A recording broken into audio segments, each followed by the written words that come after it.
Magandang buhay, Grade 10. Tayo ngayon ay nasa ikapitong linggo ng ating pagtalakay sa ating module. So, bahagi ng ating pag-aaralan sa linggong ito ay ang kultura ng bansang pinagmulan ng akda sa sariling kultura. Gayon din, aalamin natin ang dula at mga pahayag sa pagsang-ayon at pagsalungat. Sa pagtatapos ng araling ito, ikaw ay inaasahang mailalahad mo ang kultura ng lugar na pinagmulan ng dula sa napakinggan o nabasang usapan ng mga tauhan. Ikalawa, maihahambing mo ang kultura ng bansang pinagmulan ng akda sa alinmang bansa sa daigdig. Ikatlo, maipapaliwanag ang kahulugan ng salita batay sa pinagmulan nito o etimolohiya. At letter D, maisusulat mo ng wasto ang sariling damdamin at saloobin tungkol sa sariling kultura kung ihahambing sa kultura ng ibang bansa. Lilinangin din ng araling ito ang kasanayan mo sa paggamit ng mga pahayag sa pagsang-ayon at pagsalungat. Ano nga ba ang dula? Ang dula ay isang uri ng panitikang nahahati sa ilang yugto na maraming tagpo. Pinakalayunin nitong itanghal ang mga tagpo sa isang tanghalan o entablado. Gaya ng ibang panitikan, ang karamihan sa mga dulang itinatanghal ay hango sa totoong buhay maliban na lamang sa iilang dulang likha ng malikhain at malayang kaisipan. Ayon kay Aristotle, ang dula ay isang sining ng panggagaya o pag-iimita sa kalikasan ng buhay. Ipinakikita nito ang realidad sa buhay ng tao, gayon din ang kanyang mga iniisip, ikinikilos at isinasaad. Ito ay isinusulat at itinatanghal upang magsilbing salamin ng buhay na naglalayong makaaliw, makapagturo o makapagbigay ng mensahe. Ang trahedya ay isang dula na ang bida ay hahantong sa malungkot na wakas o sa kabiguan. Mayroon ding mga uri ng ganitong dula na may malungkot ngunit makabuluhang wakas. Nagsimula ang ganitong uri ng drama mula sa sinaunang Gresya, kabilang sa mga maagang mga bantog na tagapagsulat ng trahedya sa Gresya ay sina Aeschylus, Sophocles at Euripides. Talakayin naman natin ngayon ang mga pahayag sa pagsang-ayon at pagsalungat. Bahagi ng araw-araw na pakikipag-ugnayan ng tao ang pagsang-ayon o pagsalungat sa paksang pinag-uusapan. Hindi lahat ng mga detalye o mensahe ng pahayag ng kausap ay sinasang-ayunan o tinututulan. Sa pagsasaad ng pagsang-ayon o pagtutol, mahalagang maunawaan ng lubos ang pahayag upang makapagbigay ng katwiran na magpapatibay sa ginawang pagsang-ayon o pagsalungat. Layunin nitong hikayatin ang mga tagapakinig na tanggapin ang kawastuhan ng kanilang pananalig o paniniwala sa pamamagitan ng makatwirang pagpapahayag. Pagsang-ayon. Ito ay nangangahulugan ng pagtanggap, pagpayag, pakikiisa o pakikibagay sa isang pahayag o ideya. Ang ilang hudyat na salita o pariralang ginagamit dito ay kabilang sa pang-abay na panang-ayon gaya ng, bilib ako sa iyong sinabi na. Ganoon nga, kaisa mo ako sa bahaging iyan. Maaasahan mo ako riyan. Iyan din ang palagay ko. Iyan ay nararapat. Totoong, sang-ayon ako. Sige, lubos akong nananalig. Oo, talagang kailangan. Tama ang sinabi mo at tunay nga. Pagsalungat. Ito naman ay nangangahulugan ng pagtutol, pagtanggi, pagtaliwas o pagkontra sa isang pahayag o ideya. Ginagamit sa pagpapahayag nito ang mga pang-abay na pananggi. Karaniwang may mga panandang, sumasalungat ako sa, ayaw ko ang pahayag na, hindi ako naniniwala riyan. Hindi ako sang-ayon dahil, hindi ko matanggap ang iyong sinabi. Hindi tayo magkasundo. Hindi totoong, huwag kang, maling-mali talaga ang iyong, mabuti sana ngunit, ikinalulungkot ko, ngunit, nauunawaan kita, subalit, bakit hindi natin, at marami pang iba. Pansinin natin ang ginamit na halimbawa. Naniniwala akong ang tunay na pagmamahal ay walang pinipiling edad, kasarian, lugar o panahon. Ngunit, maling-mali talaga ang ipilit mo ang iyong sarili sa taong hindi ka naman mahal. Ang unang panandang ginamit ay halimbawa ng pagsang-ayon at yung ikalawa namang ginamit na pananda ay pagsalungat. Bago natin lakbayin ang dula na ating tatalakayin sa araling ito, gawin ang gawain sa pagkatuto bilang isa.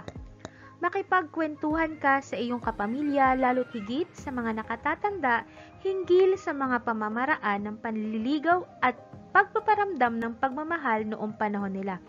Ihambing ito sa mga kagawian ng kabataan ngayon. Magtala ng 3 o higit pang impormasyon at magbigay ng pangkalahatang reaksyon ukol dito. So, gagawin po ninyo ito sa inyong sagutang papel. Ano ang gagawin? Paghahambingin kung paano ang panliligaw noon at ngayon at magbibigay kayo ng reaksyon sa kabuuan or doon sa ginawa nyong paghahambing sa panliligaw at pagmamahalan noon at ngayon. Matapos gawin ang gawain sa pagkatuto bilang isa, alamin natin ang ilang mga kaalaman tungkol sa dulang ating pag-aaralan para sa linggong ito. Ang Romeo at Juliet ay isang dulang trahedya na isinulat ni William Shakespeare tungkol sa dalawang maharlikang mga angkan na nagkaroon ng alitan kung kaya't naging magkaaway. Nakabatay ang balangkas ng dulang ito sa isang kwento mula sa Italy na isinaling wika upang maging taludtod bilang The Tragical History of Romeo and Juliet, ang kalunos-lunos na kasaysayan ni Romeo at Julieta, ni Arthur Brooke noong 1962 at muling isinalaysay na nasa anyong tuluyan o prosa sa Palace of Pleasure, Palasyo ng Kaluguran ni William Painter noong 1567. Sino nga ba si William Shakespeare? Si William Shakespeare ay manunulat ng dula. Ipinakita sa kanyang mga dula ang paghanga sa sangkatauhan. Ipinakita rin ang iba't ibang emosyon. Si William Shakespeare rin ang tinaguriang ang makata ng mga makata. Ilan sa mga sinulat niya ang mga walang kamatayang dula gaya ng Julius Caesar, Romeo at Juliet, Hamlet, Antony at Cleopatra at Scarlett.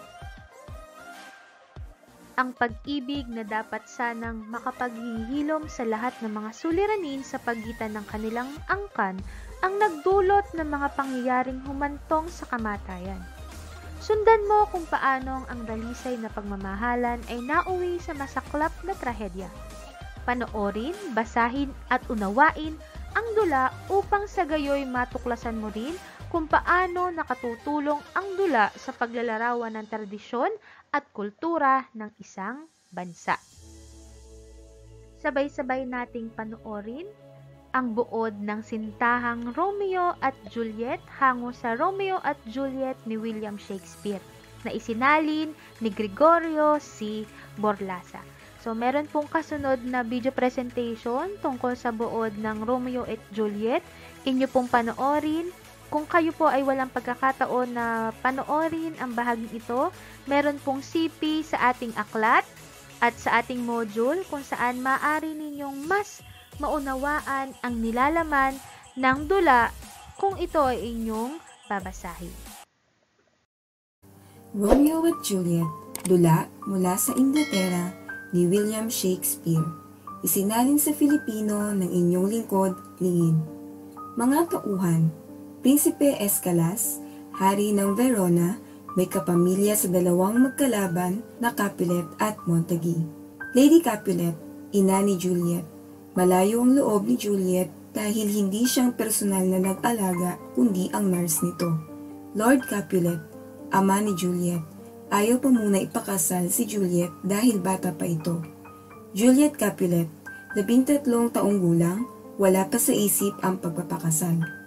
Count Paris, nais pakasalan si Juliet, mas matanda kay Juliet at mayaman. Rosaline, babaeng inibig ni Romeo. Tybalt, pinsan ni Juliet, mahilig makipaglaban at mahusay sa paggamit ng espada. Nurse, ang nag-alaga kay Juliet. Padre Lawrence, pari at kaibigan ni Romeo. Madalas sinyan ng payo ni Romeo.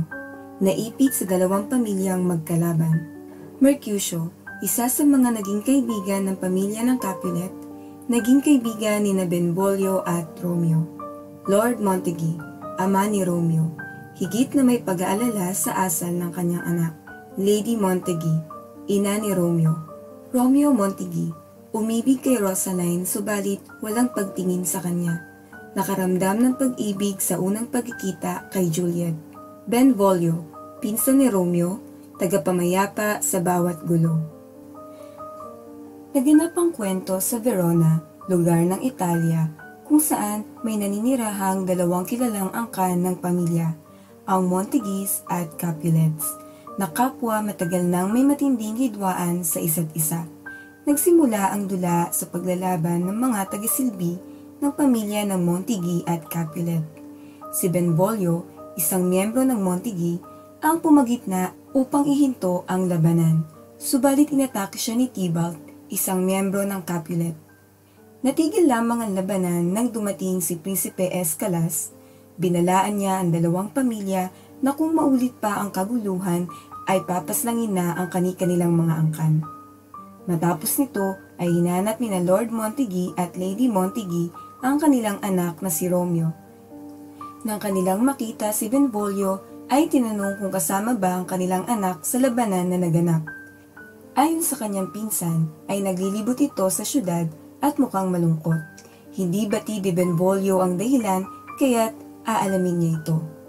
Nang matagpuan ni Benvolio ang kanyang pinsan na si Romeo, ay inamin nito ang dahilan ng kanyang matinding kalungkutan. Ito ay dahil sa umibig siya sa isang babaeng walang pagtingin sa kanya. Siya ay si Rosaline. Nangako naman ang kanyang pinsan na tutulungan niya itong makalimot sa matinding kasawian sa pag-ibig. Samantala, si Count Paris at si Lord Capulet ay nag-uusap tungkol sa kahilingan niyang makasal sa nag-iisang anak nitong si Juliet.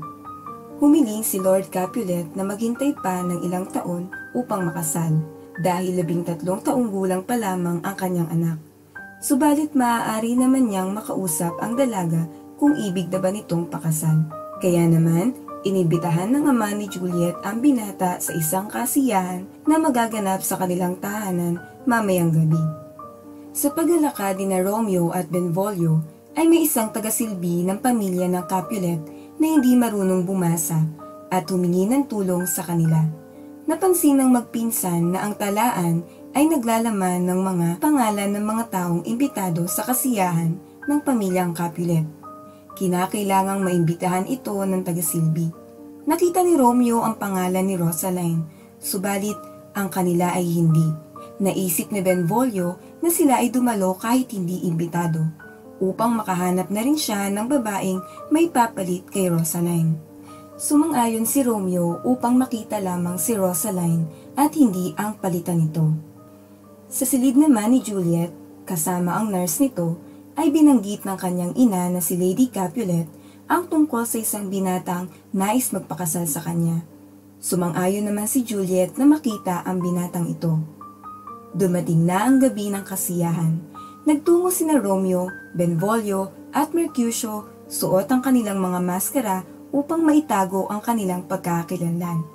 Sa kasiyahan ay nawala na sa isip ni Romeo na hanapin pa si Rosaline nang kanyang makita si Juliet sa unang pagkakataon. Umibig na siya sa dalaga. Samantalang ang lahat ay nagkakasiyahan, napansin ni Tybalt, pamangkin ng Lord Capulet, na ang isa sa mga bisitang naroon ay isang Montague. Nakilala niya ang tinig ni Romeo. Inutos ni Lord Capulet na hayaan na lamang ito sapagkat ayaw niyang masira ang kasiyahan. Sa kasiyahan ay hindi na mawaglit sa paningin ni Romeo si Juliet, kung kaya't nang makakita ito ng pagkakataon na sila'y mapag-isa, ay hinawakan nito ang kamay ng dalaga at inilayo sa maraming tao. Silang dalawa ay nag-usap hanggang sa magkapalagayan ng loob. Dahil sa hindi nagawang pigilan ni Romeo ang kanyang nadarama, ay hinagkan niya ang dalaga. Hindi naman tumanggi ito. Subalit, nabahira ng kalungkutan ng kanilang sandali nang malaman nilang sila'y kapwa na sa pamilya ng magkaaway na angkan. Sa kabila nito ay nanaig pa rin ang pag-ibig ng dalawa sa isa't isa. Nagtapos na ang kasiyahan at ang lahat ay lumisan, subalit si Romeo ay nagpaiwan upang muli pang masilayan at makasama si Juliet. Nakita niya ang dalaga sa azotea. Nang magkakitaan ang dalawa, ay tumunghay ang dalaga sa kanya habang nagtatapat ng kanyang nadarama. Hindi siya nabigo sapagkat maging si Juliet ay may pagtingin na rin sa kanya. Bago pa man mahuli ang dalawa sa lihim na kanilang ginagawa, ay nakaalis na si Romeo at nagpaalam sa dalaga. Kinabukasan, tumungo si Romeo sa kanyang kaibigan na si Padre Lawrence upang magtanong kung maaari siyang magsagawa ng kasal nila ni Juliet. May matinding pag-aalala lamang ang pari kung paanong ganoon na lamang kabilis makalimutan ni Romeo ang dati niyang inibig na si Rosaline. Sumang-ayon na rin ang pari sa nais ni Romeo dahil naisip nitong maaaring ito na ang maging daan sa matagal nang hindi pagkakaayos ng dalawang pamilya. Pagkatapos ng kasunduang ito ay umalis na si Romeo na siya namang pagkikita-kita nila ni Mercutio at Benvolio. Ipinabatid sa kanya ng mga ito na hinahamon siya ni Tybalt sa isang labanan. Habang sa pag-uusap ng mga binata ay dumating naman ang nurse ni Juliet. Sinabi niya rito na ipaalam kay Juliet ang kanilang pagkikita sa hapon na iyon sa lugar kung saan si Padre Lawrence ay naroon upang sila ay lihim nang makasal. Nagkita na nga ng hapong iyon sina Romeo at Juliet. Sila ay naging isa na. Saksi ang paring si Lawrence at ang nurse ni Juliet sa kasalang naganap. Matapos ng kasalan ay nakita na lamang ni Romeo si Tybalt na naghahanap sa kanya upang makipaglaban. Subalit ayaw ni Romeo makipaglaban sapagkat pinsan siya ni Juliet. Kaya't sa halip, si Mercutio ang humarap at kinalaban si Tybalt. Sinubukan ni Romeo pigilan ang dalawa subalit aksidente nang nasaksak ng espada ni Tybalt si Mercutio at saka humangos palayo. Nasuwi si Mercutio sa nangyari. Nagdulot ito na matinding galit kay Romeo kung kaya't hinabol niya si Tybalt upang maghiganti. Napaslang niya si Tybalt. Nagtungo ang hari sa pinangyarihan at inilahad ni Benvolio ang mga pangyayari. Bilang kaparusahan ay pinaalis si Romeo sa Verona. Sumapit na ang gabi. Si Juliet ay naghihintay sa pagdating ni Romeo sa kanyang silid para sa gabi pagkatapos ng kanilang kasal. Siya namang masamang balita ang hatid ng nurse nito na napaslang ni Romeo ang kanyang pinsan na si Tybalt at biglang naglaho upang magtago. Nakaramdam na matinding galit si Juliet sa kanyang asawa, subalit nanaig pa rin ang pag-ibig niya rito. Kaya hiniling niya sa nurse na maihatid kay Romeo na nais niya itong makita at makasama sa buong gabi. Samantala, sa simbahan, ipinabatid ng paring si Lawrence ang kaparusahan ni Romeo sa kanyang ginawa, ang mapaalis ito sa Verona. Sa narinig ay nais na lamang wakasan ni Romeo ang kanyang buhay. Habang nag-uusap ang dalawa, ay siya namang pagating ng nurse at ipinabatid kay Romeo ang hiling ni Juliet. Bago tumungo si Romeo kay Juliet, ay nagbili ng pari na kinaumagahan kinakailangan niyang magtungo sa Mantua at maghintay ng kanyang susunod na bilin. Nang gabing iyon ay dumating si Romeo sa piling ni Juliet, nagpalipas ang dalawa na magkasama at tila wala nang hahadlang pa sa kanilang dalawa.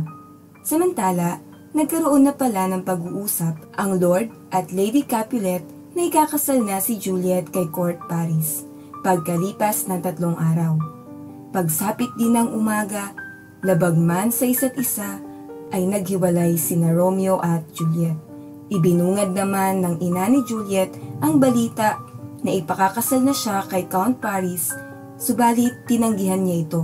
Kung ipipilit niya ang pagtanggi sa kasal, ay itatakwil naman siya ng kanyang ama.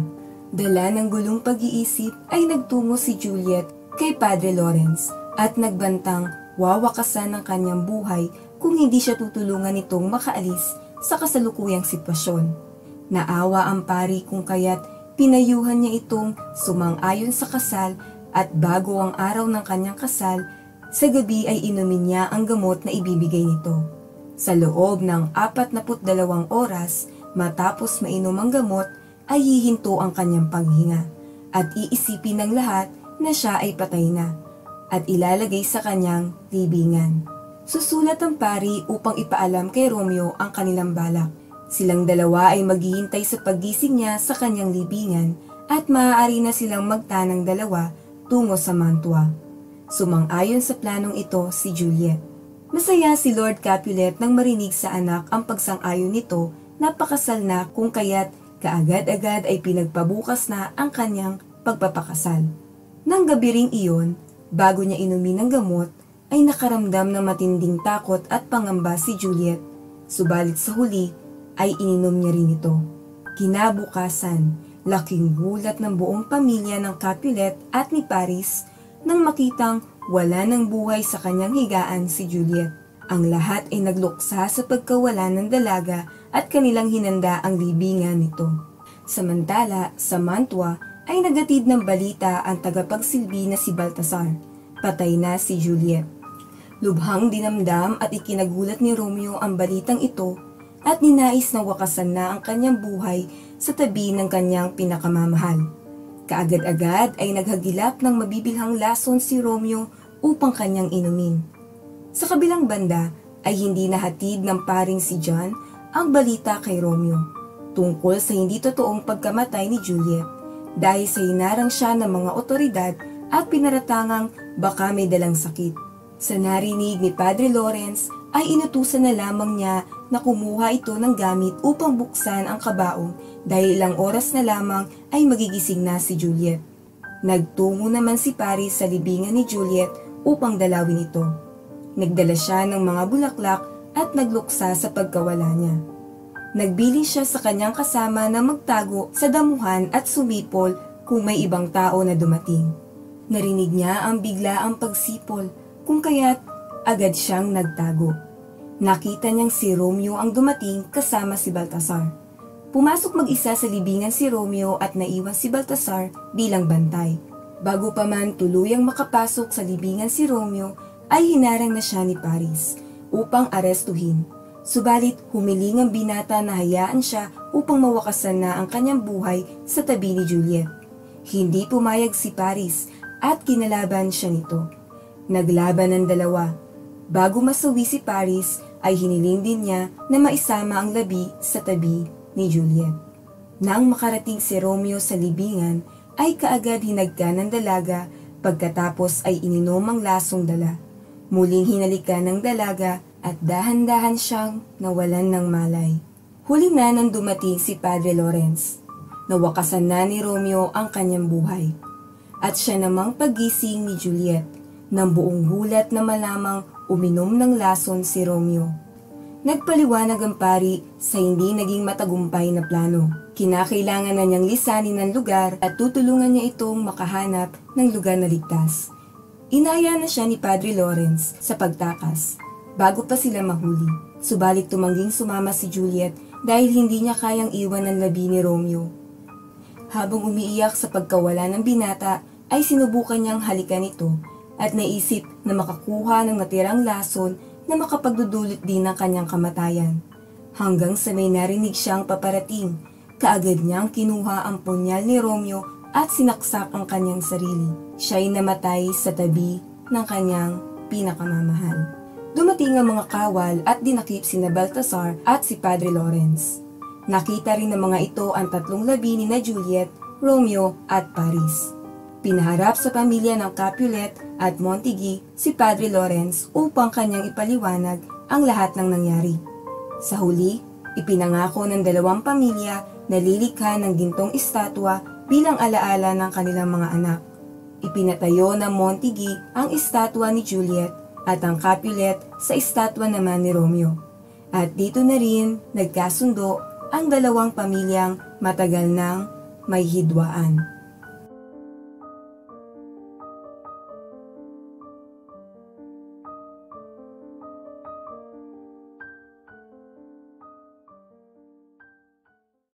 Matapos mapanood o mabasa ang dula, sagutin ang mga tanong tungkol sa buod ng dula. Isulat ang inyong sagot sa inyong sagutang papel. Para sa unang katanungan, paano ipinaglaban ni Romeo at Juliet ang pag-ibig nila sa isa't isa? Ikalawa, bakit humantong sa masaklap na trahedya ang pag-iibigan ni Romeo at Juliet? Ikatlo, kung ikaw si Juliet at alam mong magkagalit ang inyong pamilya sa lalaking iniibig mo, ipaglalaban mo ba ang pag-ibig mo? Paano? Pangatwiranan. Ikaapat, hanggang kailan dapat ipaglaban ang pag-ibig? Pangatwiranan.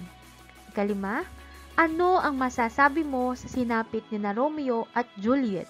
Maituturing ba itong wagas na pag-ibig? Patunayan ang inyong sagot. At ika-anim, bakit umiiral ang gayong pamantayan o kalakaran sa pag-ibig sa panahon ni William Shakespeare? Para sa gawain sa pagkatuto bilang 3, ang sumusunod na mga salita ay hiram natin sa wikang Kastila. Sa tulong ng chart sa ibaba, himayin mo ang etimolohiya, kasaysayan o pagbabago ng mga ito. Gawin ito sa inyong sagutang papel. So ano ba ang etimolohiya?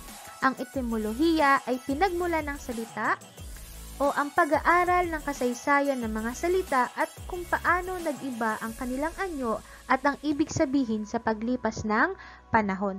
So dahil nga tayo ay mahigit 300 taong sinakop ng mga Kastila, karamihan sa mga salitang meron tayo ay hinango mula sa kanilang salita. So dun po sa ating answer sheet, meron pong ginawang halimbawa si ma'am. Ang gagawin po ninyo ay lalagyan nyo na lamang ng kakulangang mga kasagutan pa para doon sa bahaging iyo ng gawain 3. Ano po ang kailangan nating gawin? Ang orihinal na anyo ng salita, ibibigay natin ang katumbas na wika sa wikang Filipino at ang ibibigay nating kahulugan kung ano ang ibig sabihin ng mga salita na binigyan natin ng paghihimay-himay o pagbabago. Gawain sa pagkatuto bilang 4, suriin ang mga usapan, dialogong sinipi mula sa dula. Tukuyin kung anong kultura ng kanilang bansa ang masasalamin dito. Isulat ang inyong sagot sa inyong sagutang papel. So ito po ay mula sa unang tagpo, mga linyahan ni Juliet. Sabi niya, pag-aasawa'y isang karangalang hindi ko pinapangarap. Bata pa sa gulang kong 14, banggit ni ina. Mga dalaga dito ay nagiging ina na. Sino si Paris? Isang lalaki raw na gwapong-gwapo. Maiibig ko ba ang Ginoo? So, ano yung kultura na makikita natin mula sa usapan o dialogo na binanggit sa dulang ating napanood o ating nabasa? So, ilalagay po ninyo sa bahagyang kultura kung paano ninyo sinuri yung usapan na ginamit para sa bahaging ito ng gawain sa pagkatuto bilang 4. Gawain sa pagkatuto bilang 5. Paghambingin ang mga salita at gawin ito sa inyong sagutang papel. Ano yung gagawin ninyo dito sa bahaging ito ng gawain 5? Paghahambing batay sa bansang tagpuan ng dula. So, saan ba nagmula yung dula na ating napanood at nabasa? Mula sa Italy. Ihahambing sa bansang Pilipinas at ano yung damdamin o saloobin mo tungkol rito. So, ano po yung mga salitang bibigyan natin ng paghahambing? Una, kalalakihan. Ikalawa, kababaihan. Ikatlo, pag-aasawa. Ika-4, pamilya o angkan. Ikalima, pamumuno o uri ng pamahalaan. Kung kulang po ang space na ginamit or inihanda ni ma'am, maaari po kayong gumamit ng ekstrang papel at idikit na lamang ito sa hulihang bahagi ng inyong answer sheet. Karagdagang gawain. Puna ng angkop na pandiwa ang patlang upang mabuo ang diwang ipinapahayag ng bawat pangungusap. Piliin sa kahon ang sagot. So, meron tayong 5 bilang dito. Ang inyong gagawin, pipiliin ninyo sa kahon kung ano yung angkop na pandiwa para mabuo ang ipinapahayag ng bawat pangungusap. Para sa bahaging ito ng karagdagang gawain, ibahagi mo. Ikaw ay magbabahagi ng isang saloobin tungkol sa sitwasyong ito. Isa kang binatang lubhang napaibig sa isang dalagang napakahigpit ng magulang. Anong plano o paraan ang gagawin mo upang maipakilala ang wagas na hangarin mo para sa kanya? Anong kultura ang naging batayan mo sa pagbuo ng iyong plano? So kung kayo po ay may mga ideya tungkol sa bahaging ito, ilagay inyong sagot sa patlang na nakalaan. Maaari rin kayong humingi ng payo o tulong sa mga nakatatanda sa inyo kung paano ninyo mas mapapaganda ang kasagutan para sa bahaging ito. At dito po nagtatapos ang ating pagtalakay para sa aralin sa linggong ito. Maraming salamat. Akong muli ang inyong guro sa asignaturang Filipino, Binibining Clarissa C. Reyes. Hanggang sa muli na ating pagtalakay, mag-ingat kayong lahat at paalam!